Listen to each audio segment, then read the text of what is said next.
Wassalatu wassalamu ala ashrafil anbiya'i wal mursalin wa ala alihi wa sahbihi wa man tabi'ahum bi ihsanin ila yaumiddin, amma ba'd. Ikhwani fillah rahimani wa rahimakumullah.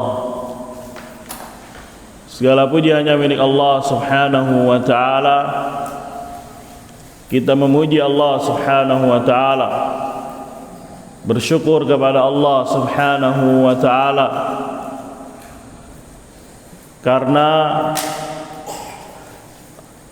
taufik dari Allah subhanahu wa ta'ala kita bisa tafaqquh fid din, mempelajari dinil Islam yang merupakan tanda alamat kebaikan bagi seorang hamba, sebagaimana dikatakan oleh Nabi sallallahu alaihi wasallam, man yuridillahu bihi khairan yufaqihu fid din. Barang siapa yang Allah subhanahu wa ta'ala kehendaki baginya kebaikan, maka Allah subhanahu wa ta'ala akan faqihkan dia di dalam agama. Allah akan berikan dia taufik, yang artinya pertolongan dari Allah subhanahu wa ta'ala, agar si hamba berbuat, agar si hamba bergerak untuk meraih cinta dan ridhonya Allah subhanahu wa ta'ala.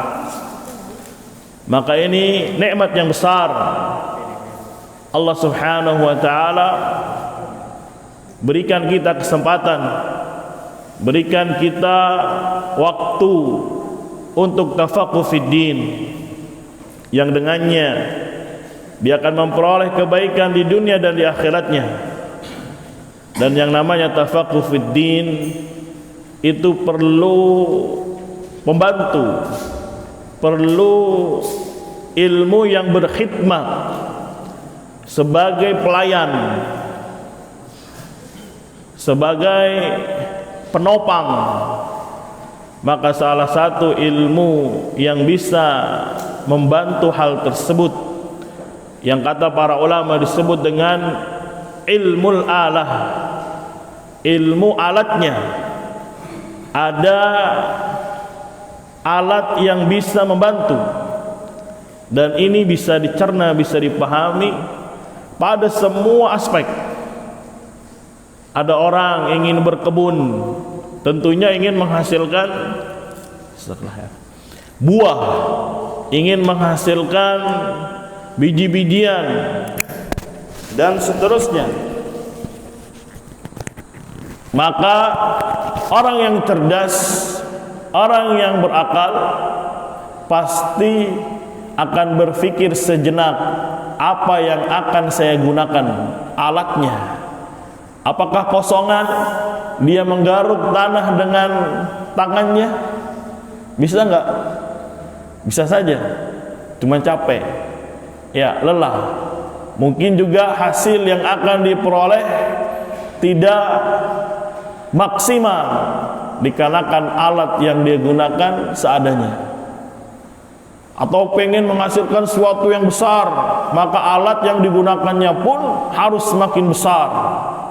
Ingin bangun sebuah kota, ingin bangun sebuah pedesaan misalkan, maka bukan hanya sekedar pacul kecil yang dia gunakan, tidak. Pasti yang digunakan apa? Alat-alat berat. Tujuannya apa? Agar hasil yang diperoleh itu pun semakin maksimal. Maka Allah subhanahu wa ta'ala Al-Alim, Allah subhanahu wa ta'ala Al-Hakim. Betul, Allah subhanahu wa ta'ala yang mensyariatkan berbagai macam syariat, tapi untuk memahaminya maka perlu alatnya, perlu ilmunya. Terutama bagi orang-orang yang ingin meningkatkan kualitas keimanannya, kualitas ketakwaannya.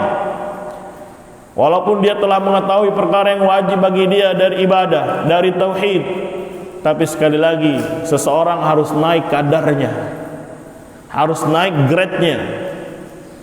Ya, mempelajari din Islam betul-betul dari asasnya, mengetahui ilmu-ilmu alatnya sehingga bisa maksimal, dengan harapannya grade keimanannya, grade keilmuannya, grade amal solehnya itu bisa meningkat.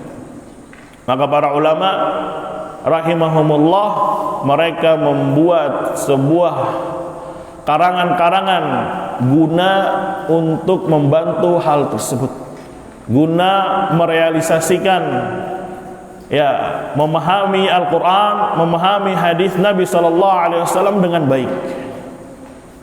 Maka kami pun berharap kepada Allah Subhanahu wa Ta'ala bisa mengambil saham tersebut, bisa membantu kaum muslimin untuk memahami Al-Quran dan hadis. Walaupun karangan ini ya masih jauh dari kata sempurna, masih jauh dari kata ya indah, tapi ya harapannya ini bisa menjadi tangga, harapannya ini bisa menjadi jembatan.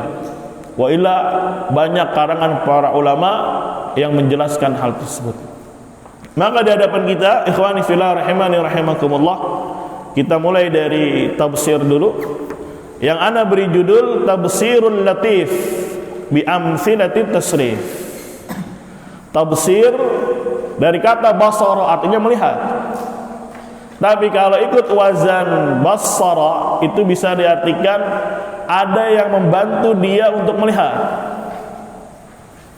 Siapa yang membantunya? Al-Latif, yaitu Allah Subhanahu wa Ta'ala, zat yang latif, zat yang lembut. Dialah Allah Subhanahu wa Ta'ala yang membantunya. Karena pandangan mata pertama ketika melihat sebuah tulisan berbahasa Arab, maka yang pertama kali dia lihat adalah pola. Ini wazan apa? Ini bentuknya apa? Ya, ketika dia nggak belajar sharaf, maka dia nggak akan tahu ini bentuk apa, wazan apa. Maka apa? Perlu ada yang membantu dia. Yang membantunya adalah Allah Subhanahu wa Ta'ala Al-Latif, yang maha lembut. Ya, maka perlu nanti mempelajari wazan-wazan seperti apa. Ya, ketika nanti dia praktek membaca Al-Quran, membaca hadis, ya, berusaha dia menebak, berusaha dia menganalisa, berusaha mengamalkan. Misalkan dia baca Alhamdulillahirabbil alamin, alhamdu, ini wazan apa?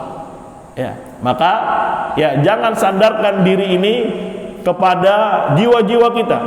Bersandarlah kepada Allah Subhanahu wa Ta'ala, dan Allah yang akan membantu, karena Allah Al-Latif. Ya, Allah akan membantu dia melihat ya contoh-contoh tasrif perubahan. Itulah kenapa buku ini ana beri judul Tafsirul Latif bi amthilati at-tasrif. Yang harapannya ya kita bisa memahami wazan-wazan yang ada di dalam ilmu sharaf. Langsung saja kita masuk bab 1. Di sini halaman 12.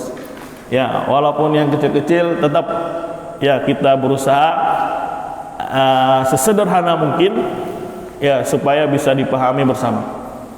Karena perlu juga anak-anak itu diajak memahami, bukan hanya sekedar menghafal tidak. Ya, karena subhanallah, Allah Subhanahu wa Ta'ala menciptakan kita bukan hanya jasadnya, tapi Allah juga menciptakan hati. Allah menciptakan adanya otak, yang masing-masing otak itu memiliki peran. Ya, harus digunakan dua-duanya, bukan hanya satu sisi saja, karena akan berefek kelak. Ya, sebagaimana pengalaman banyak anak dituruti tahfidz terus, nanti ketika besar terkadang diajak untuk memahami, terkadang agak berat. Kenapa? Hanya memacu satu belah otaknya saja. Tapi coba sesekali diajak memahami, mencerna ya apa yang dia hafal. Jadi apa? Dibarengi, diimbangi otak yang telah Allah Subhanahu wa Ta'ala anugerahkan untuknya. Satu sisi dia menghafal, satu sisi coba ajak memahami. Semoga dengannya akan seimbang dan tumbuh menjadi seseorang yang kuat di dalam menghafal dan di dalam memahami. Amin ya rabbal alamin. Maka yang kecil-kecil ikut juga, jangan khawatir. Yang ngantuk-ngantuk tuh ditepok dulu kupingnya ditarik ya, supaya apa? Fokus semuanya, kita sama-sama ya belajar, kita sama-sama mengkaji. Walaupun mungkin yang kita ambil sedikit, harapannya yang sedikit ini, kecil ini bisa menjadi pondasi yang besar untuk kitab-kitab selanjutnya. Maka bab 1 secara global, semua isi yang ada di kitab ini ada materi ringkas, kemudian ada soal ya, dan jawabannya ada di materi semuanya.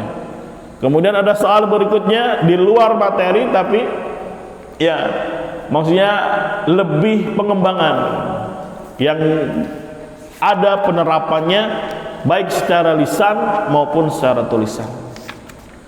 Sebelum kita mulai, ya ana beri waktu 5 menit untuk, atau 3 menit lah, jangan banyak-banyak, membaca halaman 12 masing-masing saja ya, untuk apa? Membaca secara ringkas. Tafadhalu.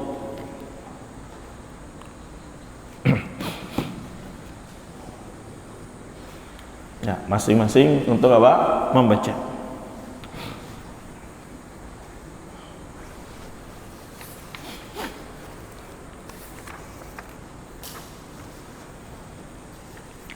Tafsir halaman 12.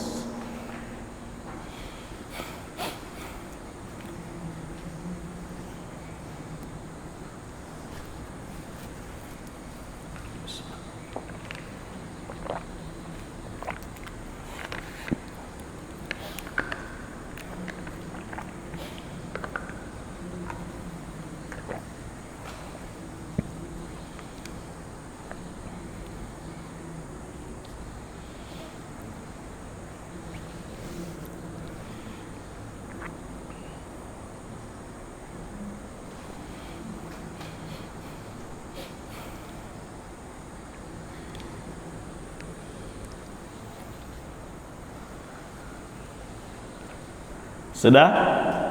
Mudah kan? Ayo kita bahas sama-sama. Bab 1 judulnya dhamir. Isim dhamir diartikan dengan kata ganti. Kata ganti itu misalkan dalam kalimat bahasa Indonesia, ya, saya membeli mobil. Saya itu kata ganti. Saya itu punya nama enggak?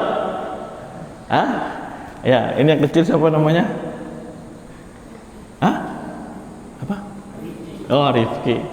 Ya, namanya Rifki. Kalau Rifki bilang Rifki beli mobil, nah berarti nggak ada kata ganti, tapi diganti saya beli mobil, itu namanya kata ganti. Saya membelinya, nya ini kembali kemana? Mobil, itu namanya kata ganti. Ya, kalau ngomong kan bisa, cuman nggak tahu ini apa namanya. Istilahnya kata ganti. Di dalam bahasa Arab artinya apa? Dhamir. Dalam bahasa Arab artinya apa? Dhamir. Secara istilah, kata yang menunjukkan makna iya, kamu, saya, baik orangnya satu, berdua atau banyak, laki-laki ataupun perempuan. Ya, ada saya, ada kamu, ada dia, ada kalian. Itu disebut dengan apa? Dhamir. Itu disebut dengan apa? Dhamir. Pembagiannya, dhamir ditinjau dari penggunanya terbagi menjadi 3 macam. Ada kata ganti orang ketiga. Istilahnya dalam bahasa Arab ghaib untuk laki-laki. Kalau perempuan namanya ghaibah. Sudah jadi bahasa Indonesia ghaib. Yang namanya ghaib ada atau tidak? Enggak ada. Makanya kalau ngomongin orang disebut juga dengan istilahnya apa? Ghibah. Ya. Kenapa? Karena orang yang kita omongin nggak ada, maka dikatakan ghibah. Ya, atau ngomongin si fulan nih berdua nih ngomongin begini. Orangnya ada nggak yang diomongin? Nggak ada, ghaib. atau jin. Ada nggak dia? Ada, tapi nggak terlihat, maka disebut makhluk gaib. Mafhum? Itu disebut orang ketiga. Yang kedua disebut orang kedua, yaitu yang diajak bicara. Ya, Ana bicara sama Rifki, maka Rifki ini termasuk orang kedua.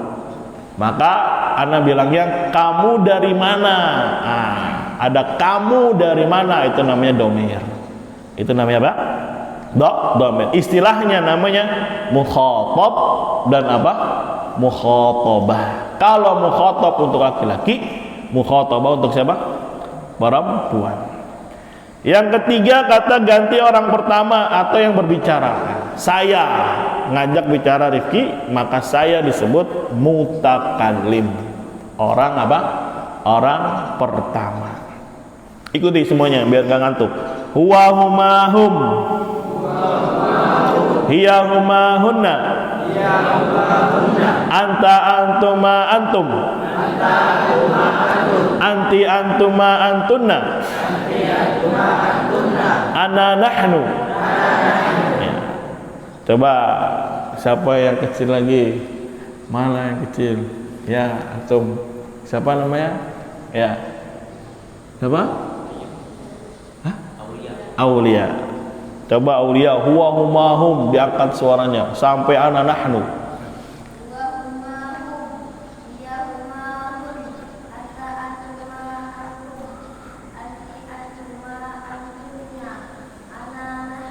Ahsan, barakallahu fiik. Nah, yang kecil lagi yang baju hijau siapa namanya? Iya kamu.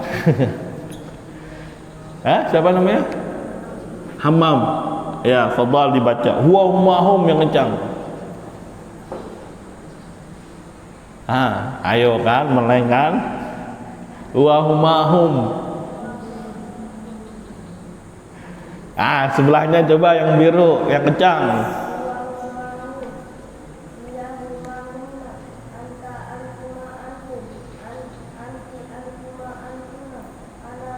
Ahsan, barakallahu. Harus dihafalkan. Bahkan orang-orang fasik yang suka bermusik tuh, ya lagunya cuman ini doang, dia diteriak-teriakin bikin rock. Wah, teriak-teriak ya. Ya, bahkan ada tokoh pejabat cuman baca huwa humahum, tepuk tangan semuanya. Wah, masya Allah, ini bisa bahasa Arab katanya. Ya, sekali lagi, huwa humahum, hiya huma hunna, anta antuma antum, anti antuma antunna, ana nahnu. Ya, dihafalkan. Ini dasar sekali. Dengan menghafal ini nanti akan berpengaruh pada bab-bab setelahnya. Ya, walaupun ini singkat, tapi nanti mungkin bisa dimurojah lagi bersama ya para mudarris, para pengajar yang di sini. Baca dan ulangi sampai kalian menghafalnya. Barakallahu fikum. Nah, itu selesai materi ringkas. Ya, dihafal, dipahami arti-artinya. Dia laki-laki, mereka berdua laki-laki, mereka laki-laki, dia perempuan. Inilah luar biasanya bahasa Arab. Masing-masing tempat, masing-masing orang memiliki ya bahasanya sendiri. Kalau di Indonesia, dia laki-laki, dia perempuan, sama. Kamu laki-laki, kamu perempuan, sama. Tapi di dalam bahasa Arab jelas. Siapa yang laki-laki, siapa yang perempuan, siapa yang dua orang, siapa yang banyak, semuanya apa? Jelas.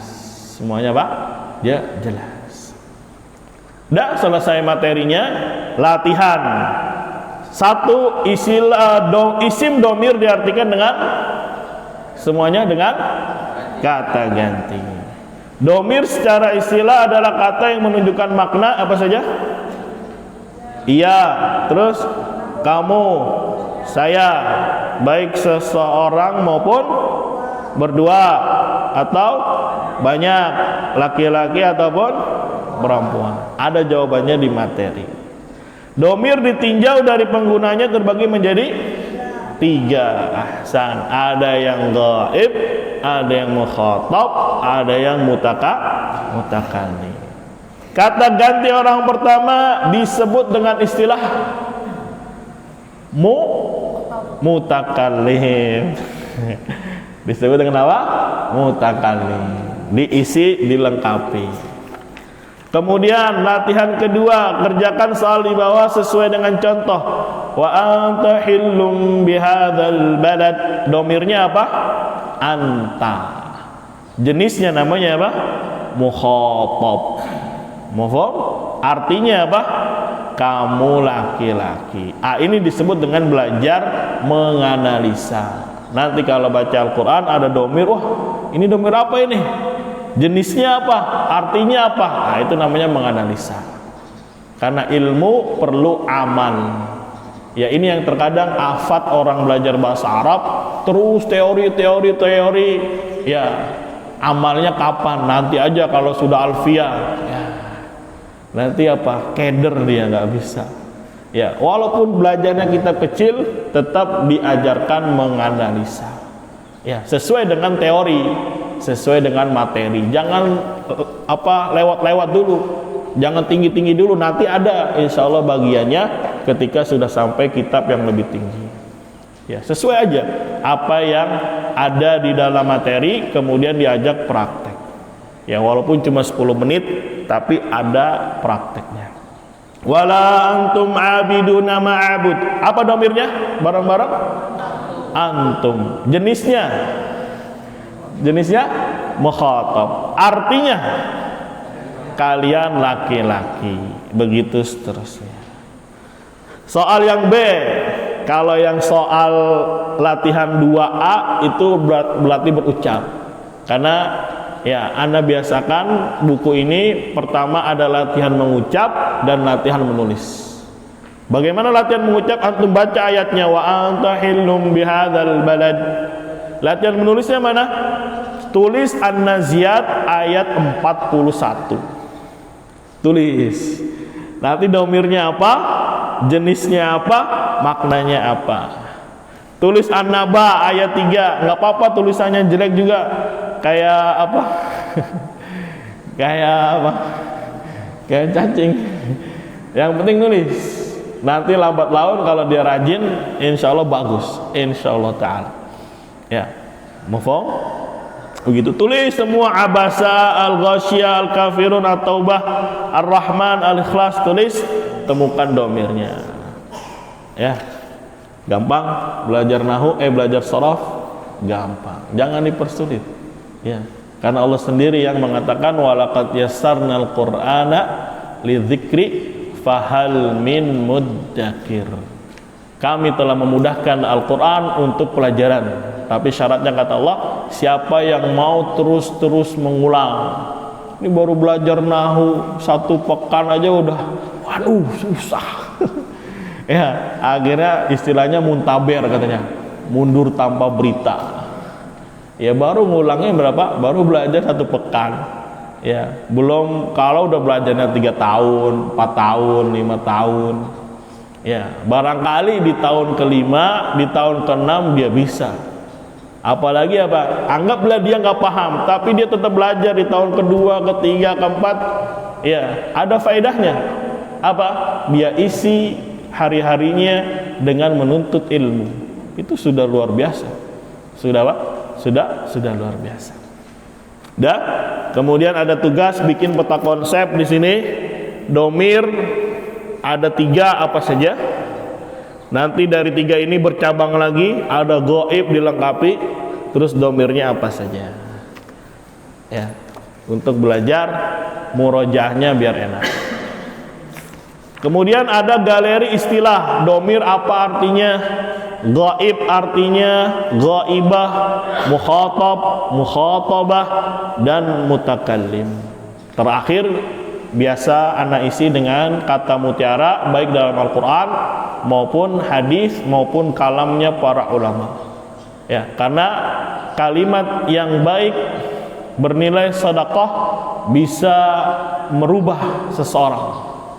Ya, Terkadang orang bisa bergerak, bisa berbuat disebabkan kata-kata, disebabkan kalimat yang dia dengar. Maka perhatikanlah firman Allah Ta'ala, inna anzalnahu qur'anan arabiyyan la'allakum ta'qilun. Sesungguhnya kami menurunkan berupa Al-Quran dengan bahasa Arab agar kamu memahaminya. Jadi apa? Al-Quran ya berupa bahasa Arab, dan Allah janjikan akan kalian pahami. Kenapa?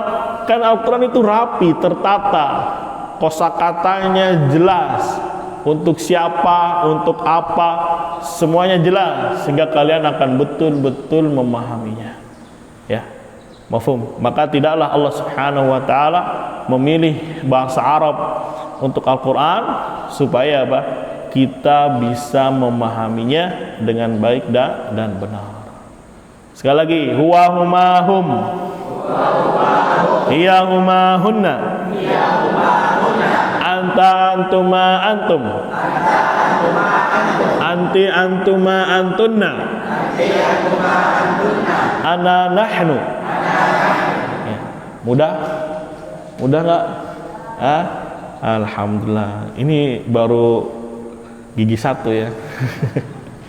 Maka ininya dikuatkan, nanti ya nanjak lagi insyaallah. Tapi pelan-pelan saja.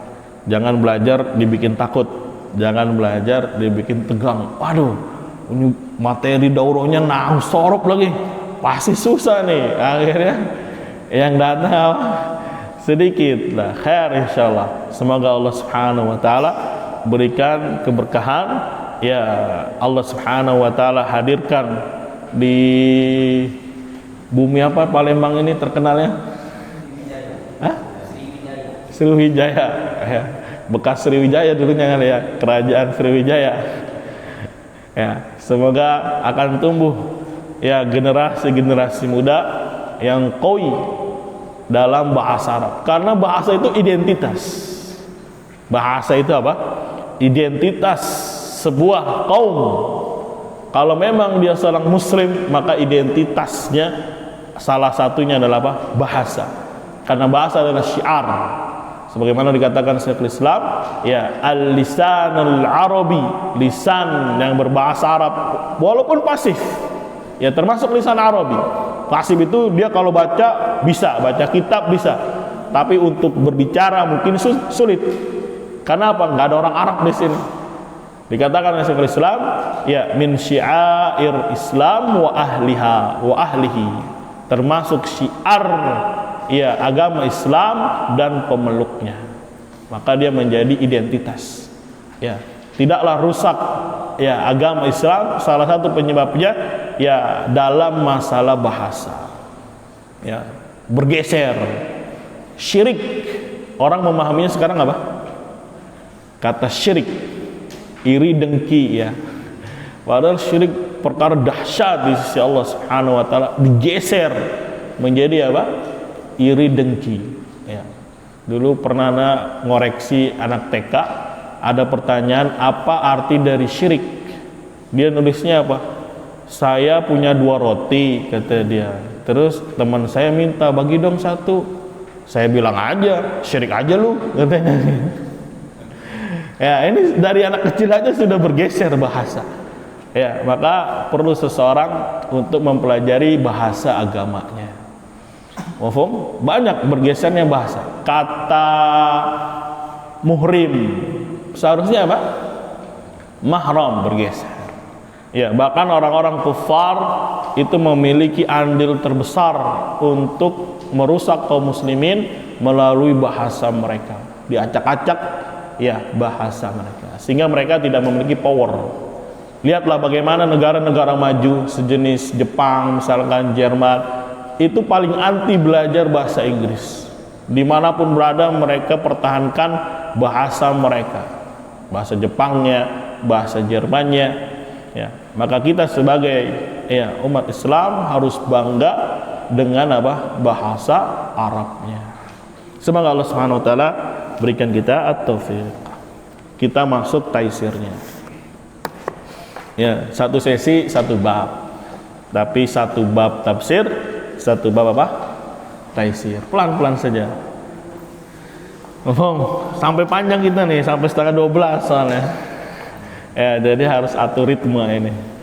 Ya, yang ngantuk-ngantuk minta pijitin dulu, tarik kupingnya.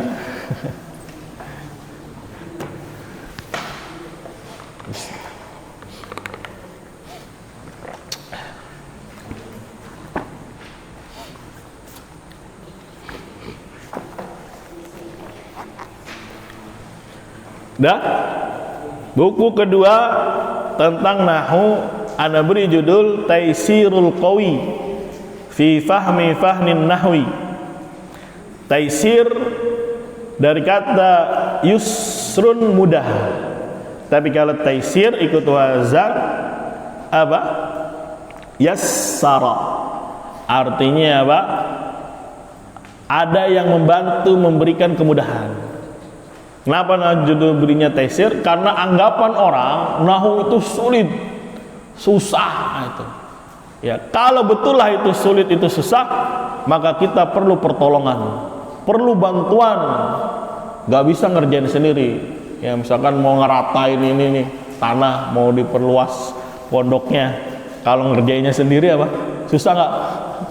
Susah. Berapa hari? Bisa. Cuma mungkin apa ya, kelepek-kelepek juga. Maka perlu bantuan, perlu pertolongan. Maka yang menolongnya adalah Zat Al-Qawi, yaitu Allah Subhanahu wa taala, Zat yang maha kuat. Ya. Jadi berusaha juga ana hadirkan sisi akidahnya, walaupun belajar nahwu, walaupun belajar saraf, walaupun belajar tajwid, maka tetap seseorang harus isti'anah kepada Allah Subhanahu wa taala. Karena inilah sebuah konsep yang Allah Subhanahu wa taala ajarkan, iyyaka na'budu wa iyyaka nasta'in. Hanya kepada Engkaulah kami beribadah, hanya kepada Engkaulah kami meminta pertolongan. Belajar itu ibadah, bahkan termasuk afdal qurubat, seutama-utamanya pendekatan diri kepada Allah Subhanahu wa taala, dan itu berat. Ya, yang berat itu bukan rindu, bohong. Ya, yang berat itu bukan mendaki gunung. Ya, yang berat itu apa? Belajar. Yang berat itu mengangkat kejahilan, mengangkat kebodohan. Maka perlu kita isti'anah, meminta pertolongan kepada Allah Subhanahu wa taala. Karena Allah Subhanahu wa taala ya, Zat yang maha mengatur, Zat yang maha memberi ilmu. Maka di dalam memahami nahwu kita perlu minta pertolongan kepada Al-Qawi, Zat yang maha kuat, Zat yang maha mampu. Ya, fi fahmi fanni nahwi, di dalam memahami bidang nahwu. Ya, mafhum? Maka ya ini direkam, disiarkan. Ya, yang dengar ada juga ya. Ya, jadi yang belajar bukan hanya laki-laki, tapi juga para akhwatnya juga harus apa? Belajar. Jangan dikit-dikit ngeluh susah. Kita punya Rabb, kita punya Allah Subhanahu wa taala yang qawi, yang kuat. Allah yang menurunkan, menjadikan Al-Qur'an bahasa Arab. Maka Allah juga yang akan membantu, Allah juga yang akan menolong dia. Maka beristi'anahlah kepada Allah Subhanahu wa taala. Jangan mengandalkan diri sendiri. Habis belajar, isti'anahnya gimana? Baca lagi, murojaah lagi. Di waktu-waktu istijabah berdoa kepada Allah Subhanahu wa taala. Itu cara isti'anahnya dia kepada Allah Subhanahu wa taala. Jadi juga harus punya target. Walaupun sudah berumur misalnya, ya, jangan dengan alasan aduh saya sudah tua Ustaz, saya sudah begini. Ya, banyak para sahabat belajar agama itu juga sudah berusia apa? Berumur. Abu Bakar, ya, siapa lagi? Umar di usia kurang lebih 27 tahun. Ya, Abu Bakar di usia 38 tahun. Ya. Belajar itu apa? Bukan masalah kecerdasan. Ya, belajar itu masalah kesabaran. Wa ja'alna minhum a'immatan yahduna bi amrina lamma sabaru wa kanu bi ayatina yuqinun. Kami jadikan di antara mereka sedikit, cuma di antara mereka orang-orang beriman, a'immah, menjadi pemimpin, menjadi ulama, menjadi panutan. Syaratnya tatkala mereka mau bersabar. Orang cerdas bisa dikalahkan dengan orang yang sabar, ulet, telaten, ya. Dan dia terhadap ayat-ayat Allah yakin Allah yang akan membantu dia, yakin Allah yang akan memberikan dia pemahaman. Nah, ini yang harus ditancapkan, ditanamkan kepada jiwa-jiwa para penuntut ilmu. Karena belajar itu berat. Ya, yang berat bukan apa? Rindu. Yang berat adalah apa? Belajar. Maka perlu apa? Isti'anah kepada Allah Subhanahu wa taala. Semoga Allah Subhanahu wa taala beri taufik. Kita masuk bab ke-1. Tafadhol dibaca 3 menit. Tafadhol. Barakallahu fikum. Dah, 2 menit cukup insyaallah.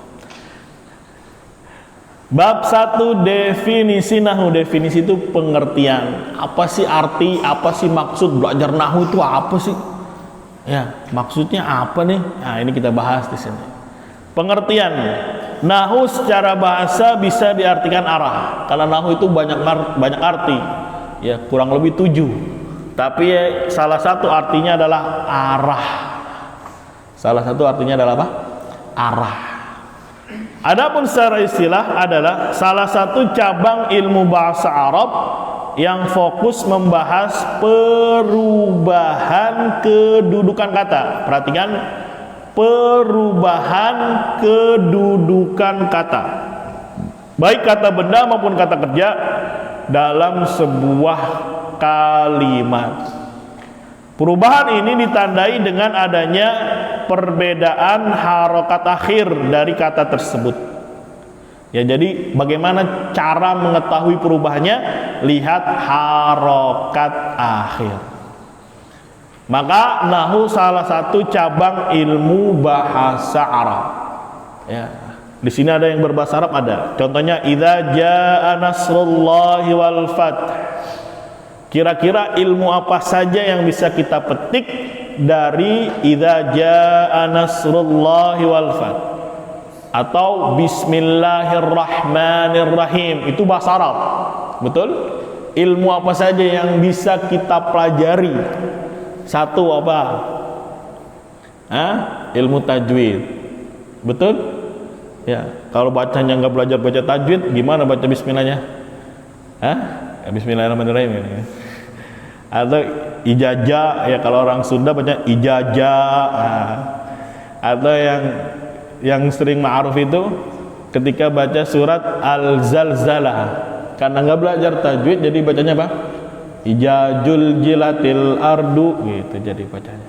Karena tidak belajar apa?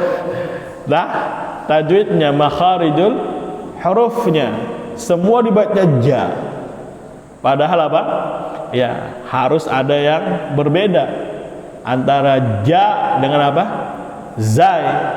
Ya, ini satu ilmu. Kemudian ilmu apa lagi yang bisa kita petik? Khat. Ya. Perlu nggak ilmu khat? Perlu nggak? Nulis bismillah perlu khat nggak? Perlu. Coba kalau nggak pakai khat. Bisa sih bisa. Cuma ya kayak tulisan manuskrip kuno gitu. Ya, atau tulisan Mesir kuno. Ini apa bacanya? Masya Allah ini. Karena nggak belajar apa? Nggak belajar khatnya. Kira-kira ilmu apa lagi? Ilmu nahwu. Apa ilmu nahwu? Kenapa dibacanya bismi bukan bismu, bukan bisma? Nah, itu tugas ilmunya siapa? Tugas ilmunya nahwu. Ya. Di sini juga idza jaa nasru. Kenapa dibacanya nasru? Pasti ada rahasia nih. Soalnya yang lain dibacanya nasro, pada ayat yang lain dibaca nasri. Wah, ini apa maksudnya? Bagaimana nih? Nah, itu ilmu nahwu yang main. Kalau ilmu sorof, belajar apanya? Wazannya. Ini wazan apa nih? Ya, seperti nasru, ini wazan apa? Kalau nasir, wazan apa? Ya, mansur, wazan apa? Nah, itu ilmu sorof yang main. Itu nanti ilmu sorof yang bermain. Ini saja 4 dulu seseorang kuasai. Ya, dalam pengucapan butuh tajwid, butuh makharijul huruf.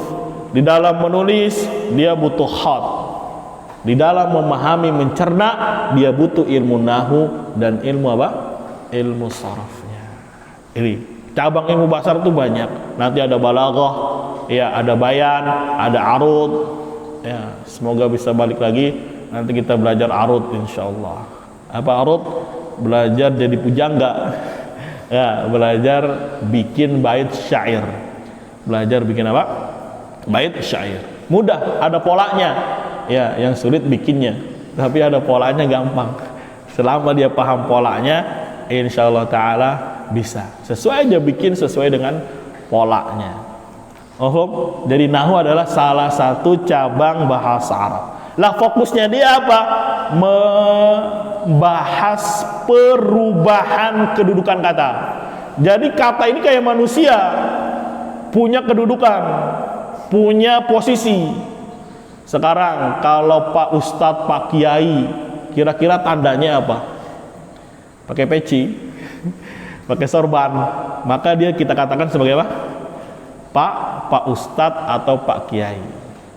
Kalau Pak Tani, tandanya apa? Hah? Pakai cangkul, pakai apa lagi nih? Caping. Ya, ada tandanya. Pak Pejabat, biasanya pakai apa? Pakai pakaian dinasnya, pakai, ya begitulah, keciri. Maka kata juga memiliki kedudukan. Ya, orangnya satu. Misalkan namanya Budi. Ketika dia di keluarga, jadi kepala keluarga dia. Harus wibawa dan seterusnya. Ketika di hadapan anaknya, ya yang masih kecil mungkin, maka dia akan berubah lagi posisi dia. Seperti apa? Ya, ada rasa kasih sayang, bercanda, bercengkrama. Tapi ketika mungkin di masyarakat dia menjadi tokoh, maka beda lagi penampilannya. Makanya nahwu dikatakan arah. Ketika di sini dia akan menjadi seperti ini keadaannya. Ketika di sini dia akan seperti ini. Maka nahwu juga seperti itu.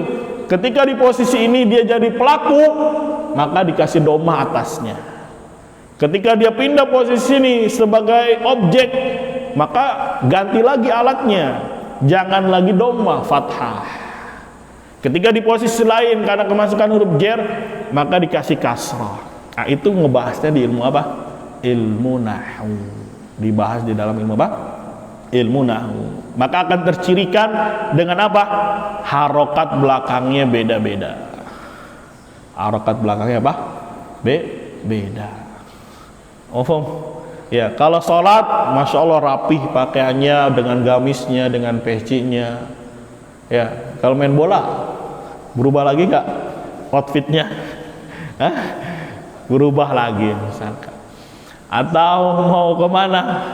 Ya, mau umroh misalkan, outfitnya berubah lagi. Harus pakai baju apa? Ihram. Nggak boleh pakai baju gini. Ya, ada tempat-tempat, posisi-posisi yang harus dia berubah. Bukan mutalawin, bukan bunglon berwarna-warni, tidak. Tapi dia apa? Menghadapi kondisi situasi sesuai dengan apa? Ya, keadaannya. Mafhum? Ya, misalkan siapa Rifki. Rifki kalau ngomong ke abinya, ya manggil nama atau abi? Hah? Iya, berani nggak manggil bapaknya, namanya dipanggil? Nggak berani. Iya. Tapi kalau kamu panggil yang di belakang, manggil nama atau manggil apa? Yang di belakang tadi siapa namanya? Lupa lagi. Hamam. Ya, manggil Hamam, manggilnya apa? Hamam kan? Berani nggak manggil bapaknya? Bapaknya siapa namanya? Hah? Nggak tahu. Anggap Budi nama bapaknya. Budi, saya minta duit. Berani nggak? Nggak berani. Ya, berarti apa? Menghadapi sesuatu sesuai dengan apa? Keadaannya, kondisi. Begitulah nahwu. Ketika posisi ini jadi pelaku, maka apa harokatnya? Ketika jadi objek, apa harokatnya? Dan seterusnya. Contohnya, idza jaa nasrullahi wal fath. Perhatikan kata nasr. La yastati'una nasrahum Wa innallaha ala nasrihim laqadir. Kok di sini dibaca nasru, di sini nasra, di sini nasri? Padahal katanya sama, orangnya satu. Itu nasr, artinya pertolongan. Tapi lihat kondisi berbeda. Nomor satu, nasru dibaca dhammah sebagai fa'il, subjek, pelaku. Dibaca nasra sebagai apa? Objek. Dibaca nasri kasrah sebagai majrur. Nanti akan dibahas. Ya, itulah belajar nahwu. Jadi kalau antum baca Al-Qur'an, misalkan alhamdu, waduh, kenapa nih dibacanya du nih? Nah, belajar menganalisa. Lillahi, lah kenapa lillahi bukan lillahu? Nah, itu ilmunya siapa yang main? Ilmu nahwu. Mohon. Ya, belajar menganalisa, belajar mencerna. Tadi di awal, anak-anak ya dengan porsinya lah, sesuai dengan porsinya diajarkan menganalisa.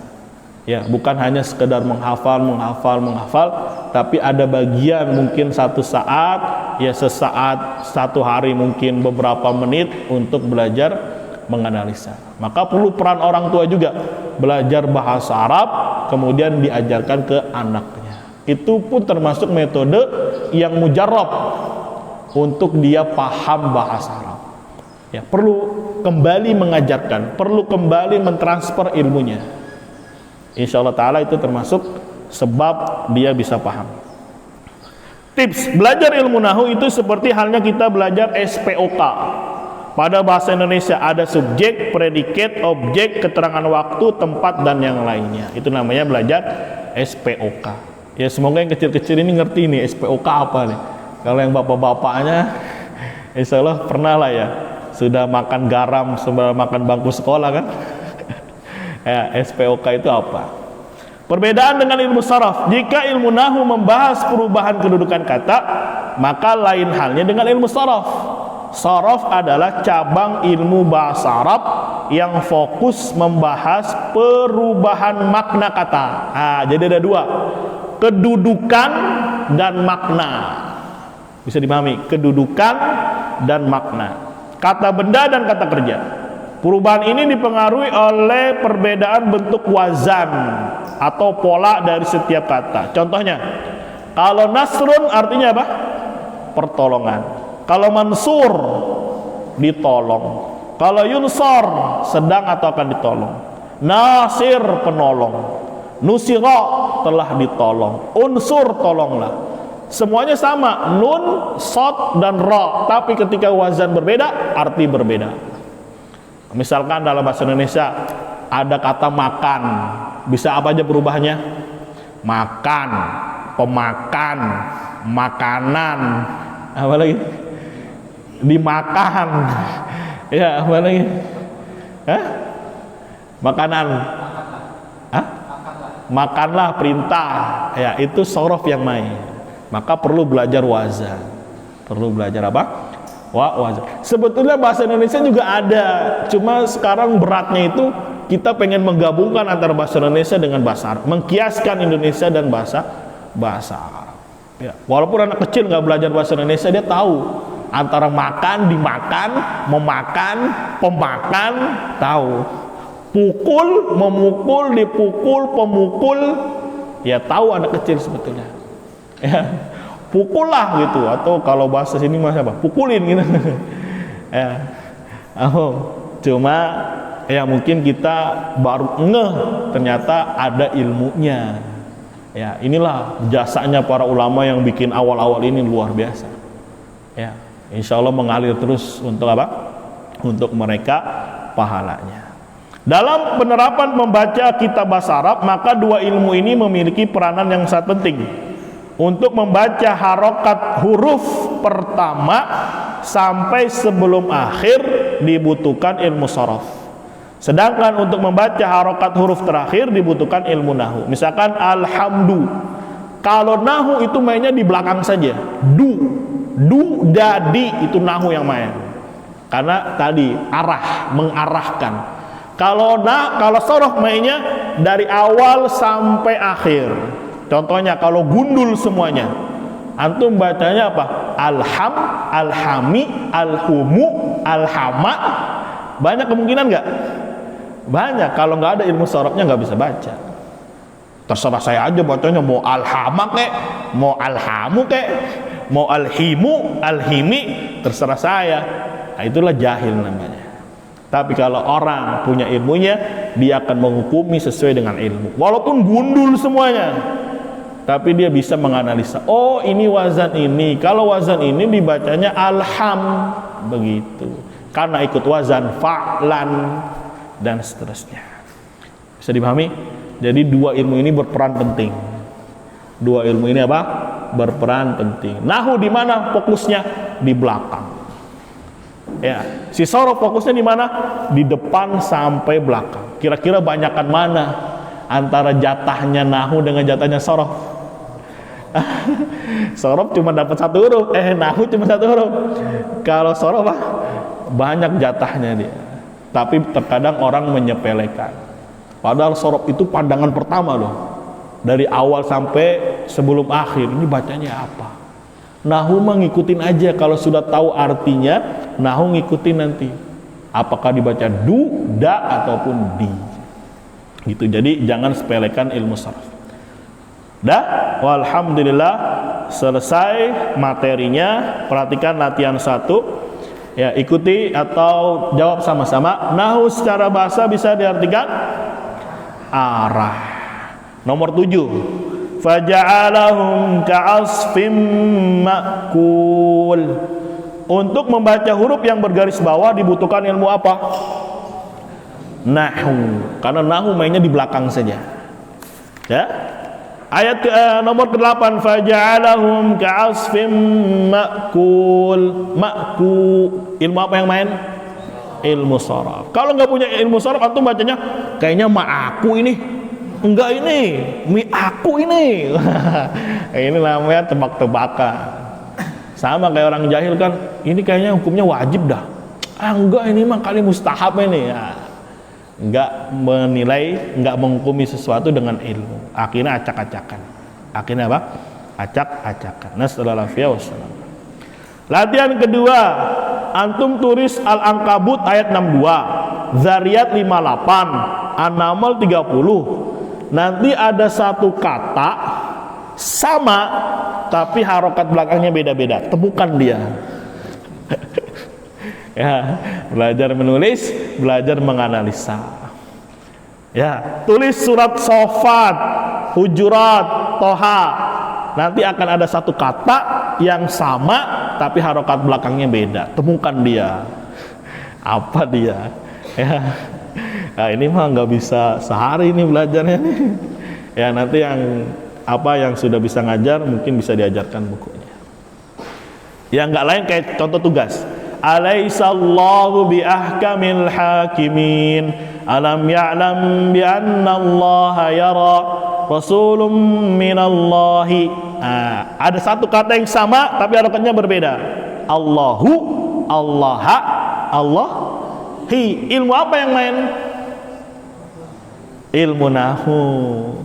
Alasannya apa? Ditulis sendiri.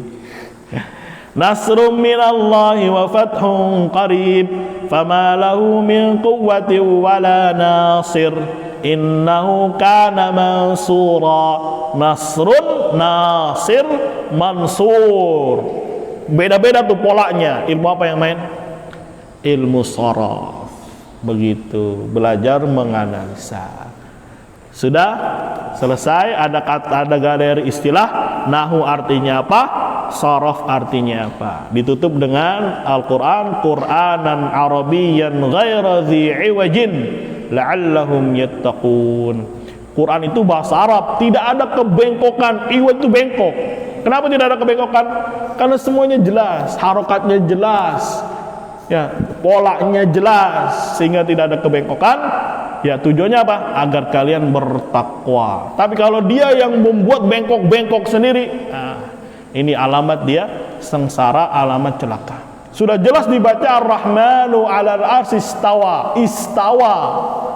Polanya jelas, istawa. Ikut wazan ifta'ala.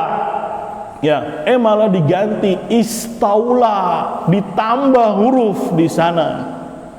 Padahal bacanya istawa, Allah mengatakan istawa, tapi dirubah istaula, akhirnya menafikan sifat istiwa bagi Allah Subhanahu wa taala. Akhirnya apa? Sesat dan menyesatkan. Mafhum? Ya, maka Al-Qur'an tidak ada kebengkokannya, padahal katanya ahli nahu, ahli sharaf, ahli bahasa. Tapi apa? Tidak bisa memahami dengan baik dan benar kalamnya Allah Subhanahu wa taala. Maka perlu pentingnya kita belajar tadi ilmu alat. Insya Allah semakin antum kuat alatnya, yang dibangun pun dari bangunan ilmu akan semakin megah. Tapi kalau alatnya sedikit, ya apa bahasa Palembang, sikit, ya sedikit, ya maka ya bangunannya segitu-segitu aja. Dan jangan pernah mencela kecuali dirinya sendiri. Semoga Allah Subhanahu wa taala berikan kita kemudahan, berikan kita taufik untuk apa? Ya terus menerus belajar, ya jangan pernah putus, jangan pernah patah semangat, karena patah berarti menyerah, menyerah berarti ya gagal, berarti apa? Celaka. Maka walaupun anggapannya susah, tetap mulai lagi, belajar lagi, jatuh, bangun lagi. Ya, justru di situ ada bentuk lemah lembutnya Allah Subhanahu wa taala. Dalam sisi apa? Ketika nanti dia sudah berhasil, dia betul-betul tahu perjuangan. Ya, berbeda mungkin dengan orang yang sekali belajar, langsung paham. Akhirnya apa? Tidak bisa mengendalikan dirinya, timbullah sifat ujub, sombong. Ya, sehingga apa? Tergerus juga disebabkan kesombongannya. Nasallallahu alaihi wassalamah. Kita akhiri, semoga Allah Subhanahu wa taala senantiasa memberikan kita at-taufiq. Subhanakallahumma wa bihamdika asyhadu an la ilaha illa anta astaghfiruka wa atubu ilaik. Assalamualaikum warahmatullahi wabarakatuh.